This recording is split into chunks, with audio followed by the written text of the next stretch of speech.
This is number 12 in the comprehensive review. Xenon gas reacts with fluorine gas, making XeS4. Write a balanced equation. So we'll have Xe reacting with fluorine. Remember, fluorine's a diatomic. That's one of the sneaky 7 on the periodic table. And then that makes XeF4 right here. To balance the equation, obviously we'd need 2 of these animals right here. So there's our balanced chemical equation. Second one says draw the structures, so it wants the Lewis dot structures. So Xe is from group 18, so it's going to have 8 valence electrons around it. You can see it right here. Group 8, 18. Fluorine diatomic, 7 electrons from each, so a total of 14. And we got a single bond between the fluorine and the fluorine. So that's going to give us the diatomic fluorine. Remember, there's 2 of those right there, so I'll put a little 2 right there. And then the XeF4, if we do this one kind of off to the side, Xe, of course, is 8 valence electrons. Fluorine is 7. Times 4 is 28.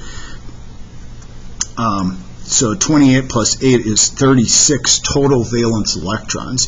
We'll take the Xe, put it in the middle because it's the least electronegative of the 2, knowing that fluorine's the most electronegative.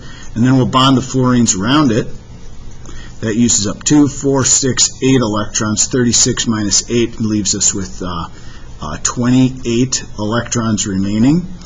And now if we complete the octets here for fluorine, that uses up 6 times 4, or 24 electrons total to complete the octets there. So 28 minus 24 leaves us with 4 electrons left. Now, you can't put double bonds in there for the fluorines because fluorine can't have an expanded octet. It can only have 8 total, so you're done in there. But, lucky for us, xenon is 3rd period or below. And any element 3rd period or below can have what's called an expanded octet. It can have more than 8 electrons. So take those 4 and put them on xenon. So now xenon's got 4 shared pairs and 2 unshared pairs of electrons right here. Total of 6 domains of electrons around it.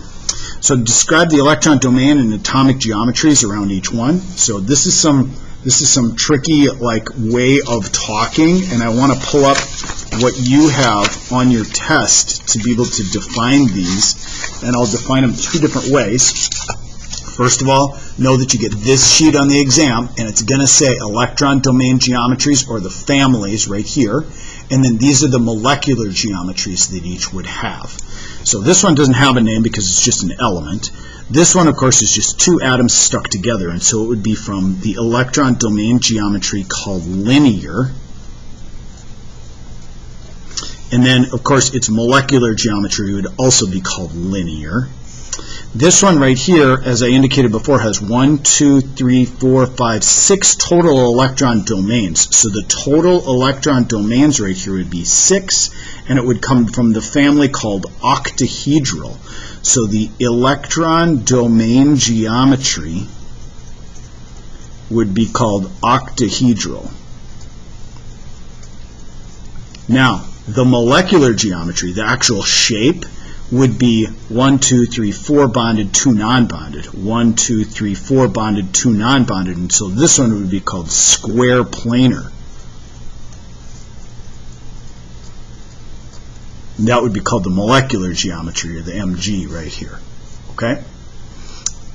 Now, letter D. Find the oxidation numbers and the formal charges for these structures. So the oxidation number of a free unattached atom is always 0. And this is in its elemental form right here. It's also 0. And then around the XeF4, fluorines, of course, are -1. There's 4 of them in here. Fluorine's the most electronegative atom on the periodic table, is always -1. That's one of the few alwayses in the world. And then that means that xenon must be +4 to match that out, because it ends up being a neutral compound, because there's no little number in the upper right-hand corner here indicating that it's a polyatomic ion.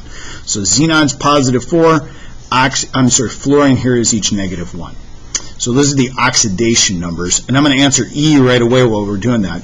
Indicate whether the reaction is redox and who's oxidized and who's reduced. Well, now we can answer that. Xenon goes from 0 to +4, so it goes up in charge, and therefore it's oxidized. That's the element xenon. And the one that goes down in charge, and therefore it's reduced, is our 0 to -1, fluorine. So fluorine is reduced, xenon is oxidized. Back here to do formal charges, though, let's talk about those for just a second. So to find formal charge, remember what you do is you take an individual atom in a Lewis dot structure, and you find out how many electrons are assigned to that atom on the periodic table. Take this fluorine right here for an example. Fluorine has 7 electrons assigned to it on the periodic table. And then you subtract from that the number of electrons assigned to it on the Lewis dot structure. So it's periodic table minus Lewis. And so on the Lewis dot structure, we have 1, 2, 3, 4, 5, 6, and then when you have a bond, 1 goes to fluorine and 1 goes to xenon. So we have 7 assigned to that fluorine. So 7 minus 7 is equal to 0. So it has a formal charge of 0. Now you can calculate formal charge for all of these atoms right here, and you should probably notice this fluorine will also have a formal charge of 0 because 7 on the periodic table and 1, 2, 3, 4, 5, 6, 7. Each one of these fluorines will have a formal charge of 0. Xenon right here, we can do that one really quick. Xenon has 8 assigned to it on the periodic table. And then on the Lewis dot structure, we have 1 from this bond, 2, 3, 4, 5, 6, 7, 8. 8 minus 8 is equal to 0. Oh, so it also has a formal charge of 0. Now you can do that for these two, and you can probably see 7 minus 7, 7 minus 7, so these will be zeros as well. So everything has a formal charge of 0 there. All right, letter F. It's a little stoichiometry problem. It says if there are 23.0 liters of xenon and it reacts at STP, what volume of fluorine gas is required under the same conditions? So it's at standard temperature and pressure, and we know at STP that 22.4 liters of any gas is equal to 1 mole. And since we're going to convert to moles and then convert back out of moles, they'll actually cancel with each other. And so all I need to do is do the mole to mole ratio right here, and I can skip the other steps. And so we put xenon in a position where it's going to cancel right here. What is the volume of fluorine gas? So we put fluorine as our new set of units, and looking on here, for every 1 xenon, there's 2 fluorines.